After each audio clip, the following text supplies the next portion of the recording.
To solve this quadratic equation, let's use the technique of completing the square. Let's walk through the process. First, ensure the quadratic equation is written in standard form. ax squared plus bx plus c is equal to 0, which is what this equation is written in. So fill in the values for a, b, and c from this equation. As you can see, a is equal to 1, b is equal to 6, and c is equal to 7. Since a is equal to 1, we will just be working with the values for b and c.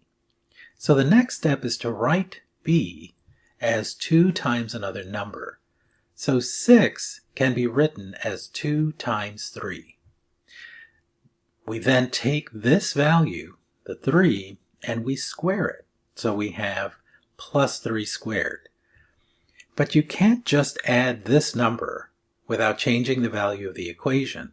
So we also have to subtract the 3 squared. So we have the plus 3 squared and then the minus 3 squared. And then we continue with the value for c, which goes right here, 7. This expression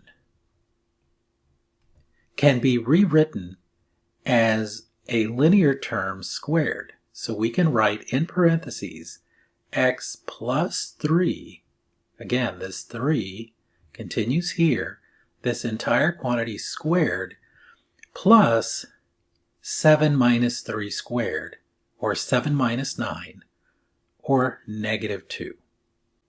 We can simplify this by getting rid of the negative 2 from the left side of the equation, so we get the quantity x plus 3 squared equals 2.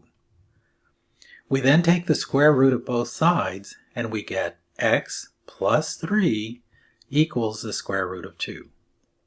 Finally, we solve for x and find the roots. X is equal to negative 3 plus or minus the square root of 2.